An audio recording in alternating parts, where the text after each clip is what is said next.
तुमच्या आयुष्यात असा एक साक्षीदार आहे जो तुमचा प्रत्येक विचार जाणतो. तुम्ही बाहेरून कितीही आनंदी असण्याचं आव्हान लात तरी तुमचं खरं दुःख तो ओळखतो. तुम्ही आजवर जगापासून काही गोष्टी लपून ठेवल्या असतील, पण तुम्ही लपवलेल्या त्या गोष्टीसुद्धा त्याच्यापासून कधीच लपू शकत नाही. आता हे ऐकून अनेकांचे कान टवकारले असतील आणि मनात प्रश्नही आला असेल की असा कोणता व्यक्ती आहे बुवा ज्याला माझ्या सगळ्याच गोष्टी माहिती आहेत. तर घाबरून जाण्याचं कारण नाही. तो कोणी माणूस नाही, तर आपल्याच आत असलेली एक दैवी शक्ती आहे. आपण ज्या देवाला मंदिरात, मूर्तीमध्ये किंवा देवाऱ्यात शोधतो, खरं तर तोच देव आपल्या आत अंतर्यामी रूपाने बसलेला असतो. पण अंतर्यामी म्हणजे नेमकं काय, आणि महत्त्वाची गोष्ट म्हणजे तो अंतर्यामी देव आपल्यातच आहे हे कसं ओळखायचं? चला जाणून घेऊयात. अंतर्यामी हा शब्द जितका ऐकायला सुंदर आहे ना, तितकाच त्याचा अर्थही सखोल आहे. यात मुख्यत्वे दोन शब्द आहेत. पहिला अंतर आणि दुसरं यामी. हे दोन शब्द नीट समजून घेतले की अंतर्यामी या शब्दाचा अर्थ स्पष्ट होतो. त्यामुळं आता सगळ्यात पहिल्यांदा अंतरचा अर्थ जाणून घेऊयात. अंतर म्हटल्यानंतर काहींना त्याचा अर्थ दुरी, भेद किंवा इंग्रजीत सांगायचं तर डिस्टन्स असा वाटेल. अर्थात तो अर्थही काही चुकीचा नाही आहे, पण अध्यात्मात त्याचा अर्थ थोडासा वेगळा आहे. इथं अंतर म्हणजे आत, हृदय किंवा अंतःकरण असा होतो. आता वळूया यामीकडं. यामीचा अर्थ होतो जाणणारा, समजणारा किंवा ओळखणारा. सोप्या भाषेत सांगायचं तर आपल्या मनात काय चाललंय हे जगापासून कितीही लपवलं तरी ज्याला ते समजतं, जो आपल्या अंतःकरणात राहून आपल्या प्रत्येक विचाराला, प्रत्येक भावनेला जवळून जाणतो, ती आंतरिक शक्ती म्हणजेच अंतर्यामी.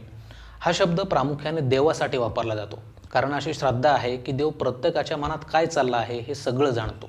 मग त्या न बोललेल्या भावना असतील, मनातील विचार असतील किंवा आतल्या वेदना असतील, तो शब्दांशिवाय समजू शकतो. याच गोष्टीवर शिक्कामोर्तब करताना स्वतः भगवान श्रीकृष्णाने भगवद्गीतेच्या 15व्या अध्यायात म्हटलं आहे की सर्वस्य चाहम हृदि सन्निविष्टो मतस्मृतिर्ज्ञानमपोहनांच. म्हणजे मीच या सृष्टीतील प्रत्येक जीवाच्या हृदयात अंतर्यामी रूपाने निवास करतो. माणसाला मिळणारी आठवण, बुद्धीला मिळणारं ज्ञान आणि त्याच्या मनाचा प्रकाश हा सगळा माझ्याच अस्तित्वाचा अंश आहे. पण हा अंतर्यामी देव आपल्यातच आहे हे कसं ओळखायचं, तर तेही जाणून घेऊयात. तर हा देव आपल्याला प्रामुख्याने 3 गोष्टीमधून जाणवतो. त्यातली पहिली गोष्ट म्हणजे आपली विवेकबुद्धी.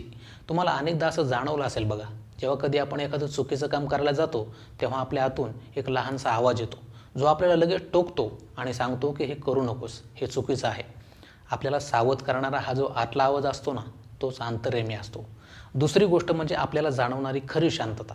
जेव्हा आपण खूप अस्वस्थ असतो, चिंतेत असतो, अशा वेळी आपण अचानक डोळे बंद करून काही वेळ शांत बसतो, तेव्हा मनात जी एक अद्भुत शांतता जाणवते ना, तीच सकारात्मक ऊर्जा म्हणजेच अंतर्यामी असते.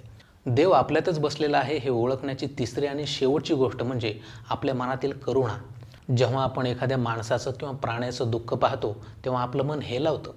त्याच क्षणी समोरच्याला मदत करण्यासाठी आपल्या मनात जी तीव्र भावना निर्माण होते ना, तीच निरपेक्ष करुणा म्हणजेच आपल्या आत असलेला अंतर्यामी देव असतो.